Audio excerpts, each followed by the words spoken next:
dia, meus amores do quarto ano. Vamos para mais uma aula de ciências, né? 8/7. Começando a aula com as correções das atividades da aula anterior. Na página 227, a primeira correção, certo? Aí tem a imagem de uma cadeia alimentar. Você tem que observar essa cadeia alimentar, que é uma cadeia alimentar aquática, e resolver os itens que seguem. Na letra A, está pedindo para você fazer a ligação sobre os papéis que cada ser desempenha aí nessa cadeia alimentar, né? Então, vamos lá. O fitoplâncton, ele é o produtor. Aí você liga lá para a palavra produtor. O dourado, que é um peixe, ele é o consumidor secundário. O lambari, que é outro peixe, é o consumidor primário. A lontra é o consumidor terciário, certo? Tá tudo identificado aí, certo? Os fungos e as bactérias, como todo mundo já sabe, né, são os decompositores. Em toda cadeia alimentar, eles são os decompositores. Na letra B, diz assim, gente, qual é a importância do fitoplâncton nessa cadeia alimentar? Então, o fitoplâncton, ele atua como produtor na cadeia alimentar. Ou seja, ele é o responsável por fixar a energia da luz solar e iniciar a transferência de energia na cadeia alimentar, que vai servir para os outros seres, o consumidor primário, secundário, terciário e daí em diante, certo? Aí você coloca isso aí na letra B. Essa foi a página 227. Na página 228, na segunda questão, tem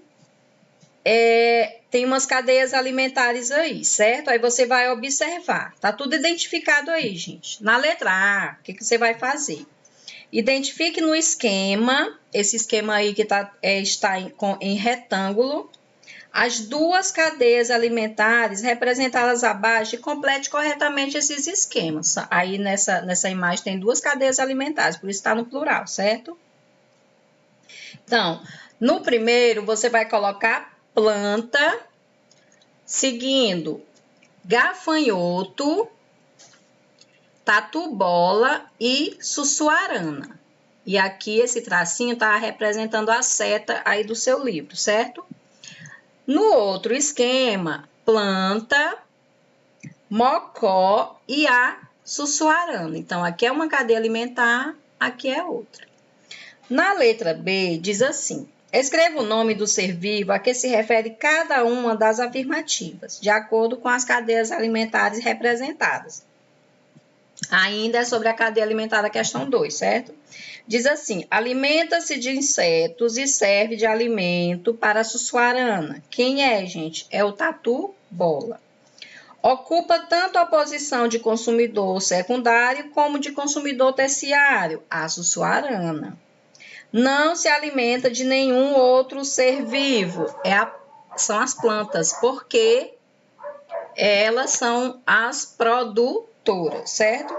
Na letra C, pergunta, qual é o componente do ambiente que atua como fonte primária de energia em ambas as cadeias, tanto numa como a outra? É o sol, gente. Esse é o componente do meio ambiente que vai fazer com que a planta produza o seu próprio alimento. Na letra D, diz assim, converse com um colega sobre o que aconteceria com as cadeias alimentares representadas na ausência da luz solar. Se não tivesse luz solar, o que poderia acontecer? Os produtores não teriam como produzir seu próprio alimento, se não tivesse a luz solar. E com isso, os demais consumidores seriam todos prejudicados. Era isso que iria acontecer sem a luz do sol. Fora que, se não houvesse a luz do sol, nem haveria vida na Terra, certo? Na página 232, coloquem lá, gente, na página 232. já é falando sobre as relações ecológicas entre os seres vivos, né? Escreva o tipo de relação ecológica que ocorre entre os seres vivos em cada uma das situações, utilizando as palavras abaixo: parasitismo, predação, sociedade e competição. Na letra A, tem o rato toupeira pelado. Ele vive em tocas no interior do solo, formando grupos que podem ultrapassar 300 indivíduos. As tarefas são distribuídas entre eles e inclui, por exemplo, a defesa do ninho, a manutenção dos túneis e a reprodução. Então, que relação é essa, gente? É a sociedade. Então, aí na letra A relação ecológica é a sociedade. Na letra B, diz assim: as plantas carnívoras consomem pequenos insetos para obter nutrientes que o solo não fornece em quantidade adequada. Então, se ele vai consumir inseto, né, as plantas carnívoras, é a relação de predação, certo? Na C, diz assim: no período reprodutivo, muitos elefantes marinhos do sul se enfrentam para disputar as fêmeas. Quando eu falo disputar, já me vem na cabeça a palavra competir, competição. Então, é a relação de competição na letra C. Na D, as lombrigas são animais invertebrados que vivem no intestino dos seres humanos e dele absorvem os nutrientes de que necessitam para sobreviver, causando problemas de saúde. Essa relação aqui é o parasitismo, porque à medida que ela está absorvendo os nutrientes, ela está prejudicando, no caso, nós, os seres humanos, certo? Vamos para a página 236. É a terceira questão, né? Enumere as palavras abaixo de 1 a 5, na ordem que ocorre a transferência de energia ao longo da cadeia alimentar. Então, tem o consumidor primário, tem o decompositor, o produtor, o consumidor terciário, o consumidor secundário. Que vem primeiro, gente? Primeiro é o produtor. Então, você coloca o número 1 lá na palavra produtor. Segundo, consumidor primário. Coloca o número 2 lá no quadrinho do consumidor primário. O 3, consumidor secundário. Coloca o número 3 no quadrinho. O 4, consumidor terciário. Coloca o 4 lá dentro do quadrinho. Quarta questão. A cutia é um animal que se alimenta de semente da castanheira do Brasil. Esse animal enterra algumas sementes, auxiliando a reprodução dessa planta. Já a cutia serve de alimento para alguns animais, como a onça pintada. Letra A. Ligue corretamente as informações e imagens abaixo. Aí eu tenho consumidor secundário, produtor e consumidor primário. O produtor você vai ligar para a planta, né? Que é a castanheira do Brasil. Isso aí você não pode esquecer. O consumidor primário será a cutia. E o consumidor secundário, a onça pintada. Na letra B, diz assim: imagine que, por diferentes motivos, como a caça ilegal, a cutia fosse eliminada do ambiente, não tivesse mais nenhuma cutia. O que você acha que pode acontecer com as castanheiras do Brasil e com as onças pintadas? Então, reduziria a dispersão, né? As sementes não iriam se espalhar das sementes da castanheira do Brasil e, consequentemente, na produção dessa planta. Iria haver uma redução. Reduzindo na quantidade de indivíduos que se formam. Já a onça pintada, o que poderia acontecer com ela? Sofrerá com a falta de alimento. Além disso, a falta de cutias poderia forçar a onça pintada a se alimentar de outros animais, interferindo nessa e em outras cadeias alimentares. É o que a gente chama de desequilíbrio nas cadeias alimentares, viu? Então, são por diversos motivos que isso acontece, viu, gente? Agora, a gente vai relembrar o conteúdo que nós estudamos durante esse tempo, certo? E Vamos falar primeiro, gente, de cadeia alimentar. O que é a cadeia alimentar? É uma sequência de seres vivos que dependem um dos outros para se alimentar. Teia alimentar é o conjunto de cadeias alimentares ligadas entre si. É também chamada de rede alimentar, porque parece uma rede, né? A teia alimentar representa as muitas relações entre os organismos de um ecossistema, porque na cadeia você percebe que a relação é linear, é como se fosse seguisse uma linha, certo? Numa direção. Na teia, não. São várias relações e são vários organismos, certo? Vamos ver alguns exemplos de cadeia alimentar. Tem 2 exemplos aqui. Tem esse exemplo aqui, que eu acho que vocês já até viram. E tem aqui essa cadeia, essa e essa, com diferentes animais, viu, gente? Todos os organismos necessitam de energia para sobreviver, que é obtida a partir do alimento que retira do ambiente. Desta forma, a matéria está sempre seguindo um fluxo em um ecossistema. O fluxo de energia começa no produtor e vai em direção ao decompositor. Isso aqui também você já sabe, né? Só para a gente relembrar. Os produtores são os organismos capazes de fazer fotossíntese. As plantas, né? São só elas que fazem esse processo aqui de fotossíntese, que é a produção do próprio alimento. Produz e acumula energia através de processos bioquímicos, utilizando como matéria-prima a água, gás carbônico e luz, que é a luz do sol. Consumidores primários são os animais que se alimentam dos produtores, ou seja, são as espécies herbívoras. Lembram que herbívoros são as espécies que se alimentam somente de plantas. Os consumidores secundários são os animais que se alimentam dos herbívoros, a primeira categoria de animais carnívoros, certo? Carnívoro se alimenta somente de carne, vocês lembram, né? Consumidores terciários são os grandes predadores, como os tubarões, orcas e leões, os quais capturam grandes presas, sendo considerados os predadores de topo de cadeia alimentar, ou seja, são os principais. Tem como característica, normalmente, o grande tamanho e menores densidades populacionais. Então, eles são bem grandes, mas com relação à quantidade, eles são poucos.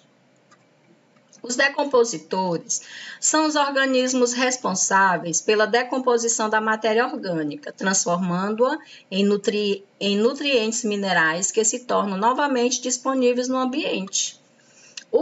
Os decompositores, representados pelas bactérias e fungos, são o último elo da cadeia alimentar. Eles fecham o ciclo, depois começa tudo de novo, certo? Exemplos de teias alimentares, gente. Aqui são 2 teias alimentares que você pode observar, viu? Aquela palavrinha rede, a gente sempre lembra, né? Que parece uma rede, toda emaranhada aqui, as setinhas. Dá para diferenciar bem uma teia de uma cadeia alimentar, só olhando para a imagem. Agora a gente vai falar sobre o desequilíbrio nas cadeias e teias alimentares, justamente o que a gente viu lá com relação às cutias, né? Ali, com certeza, poderia ocorrer um desequilíbrio ecológico. O desequilíbrio ecológico ocorre quando algum elemento, animal ou vegetal, de um ecossistema é reduzido em quantidade, adicionado ou subtraído. Essa mudança pode originar reações em cadeia e repercutir diretamente no funcionamento do ecossistema. Então, se as cutias desaparecerem, já vai interferir na alimentação da onça pintada. Então, ela já vai ter que ir atrás de outro animal para ela poder se alimentar, já vai interferir em outra cadeia alimentar. Quando a cadeia sofre desequilíbrio, se algum fator alterar algum elo de uma cadeia alimentar, toda ela sofrerá alterações. Por exemplo, imagine que uma plantação de milho seja atacada por uma doença que mate muitos pés de milho. Imagine aí vocês. O que aconteceria com os ratos? Ficariam sem comida. Os que não morressem de fome passariam a buscar outro tipo de alimento. As corujas que comem ratos sentiriam fome, então é como se fosse um jogo, uma peça de dominó. Se um cair, todos os outros vão cair também, certo? Agora a gente vai relembrar as relações ecológicas. E você já sabe reconhecê-las, né? Relações ecológicas. Todos os organismos do planeta mantêm íntima relação com o ambiente em que vivem. É dele que retiramos os recursos para sobreviver, como energia, água e nutrientes. E é nele que desenvolvem diferentes relações com outros seres vivos. A primeira relação que a gente vai ver aqui, rever, aliás, é o parasitismo. O que é isso? É aquela relação em que um organismo se instala no corpo de outro, o hospedeiro. O parasita prejudica o hospedeiro. Por exemplo, o piolho. Ele é um parasita que se instala na cabeça do homem. O homem, no caso, vai ser o hospedeiro. E ele se alimenta do sangue que suga do couro cabeludo. Então, ele vai prejudicar o homem, certo? A lombriga é um parasita que se instala no intestino do ser humano. Ela se alimenta dos nutrientes e prejudica o homem. Então, se for um parasita, ele vai prejudicar aquele hospedeiro lá, certo? Parasitas são nojentos: piolho, pulgas, carrapatos, lombrigas, ECA. Competição é a relação em que os organismos disputam recursos, alimento, água ou espaço. Os animais estão disputando alimento. Não tem comida para todos. Os mais fortes ou rápidos conseguem se alimentar. Aí você percebe aqui, né? Aqui tem vários pombos, né? Aí geralmente as pessoas jogam alimento para eles, aí enche de pombos, mas alguns não vão conseguir se alimentar. Ali é uma competição. Na predação, um indivíduo que é o predador mata o indivíduo de outra espécie, que se torna presa para se alimentar. Olha aqui a joaninha se alimentando dos pulgões, que são esses pequenos bichinhos aqui, ó, que tem nas plantas. E aqui tem uma arpia, maior ave de rapina brasileira. Essa ave aqui, ó, arpia. Ela está se alimentando de algum outro ser. Acho que é outro pássaro, gente. Aí tem a relação do inquilinismo, que é a moradia sem prejuízo. Lembra que eu falei que inquilino, quando a pessoa tem uma casa para alugar, e aquela pessoa que está morando lá é um inquilino. Então, ele vai morar ali e não vai prejudicar ninguém, certo? A associação em que um dos indivíduos se fixa ou se abriga no outro, beneficiando-se sem prejudicar o outro. Por exemplo, orquídeas e tronco de árvores, bromélias e árvores, aqui, ó. Elas usam somente para poder se sustentar e pegar a luz solar, certo? A sociedade é um agrupamento permanente e cooperativo, olha só, em que ocorre divisão de trabalho, que facilita a sobrevivência do grupo. Então, aqui, eles vão se ajudar, certo? Cada um tem um papel dentro de uma sociedade, não tem que nem a nossa sociedade, eles também aqui, eles são altamente organizados, ó. Divisões de trabalho, aí tem a rainha, tem o macho, tem o operário, tem o soldado, cada um tem a sua função, ninguém vai se intrometer lá na função do outro não, viu gente? As nossas atividades de hoje, 8/7, é uma atividade fotocopiada, ela será enviada para o e-mail da escola, para quem puder ir pegar na escola, e para o e-mail dos pais ou responsáveis, que eu já vou estar enviando, viu gente? E tem uns vídeos, eu vou botar 1 ou 2 vídeos, mais ou menos, que vocês vão assistir. Eu vou colocar esses vídeos lá no grupo do 4º ano, certo? Então, vocês vão assistir o vídeo, assistir a videoaula e vão responder essa atividade fotocopiada, tá bom, gente? Então, bons estudos e até a próxima aula, gente. Beijos!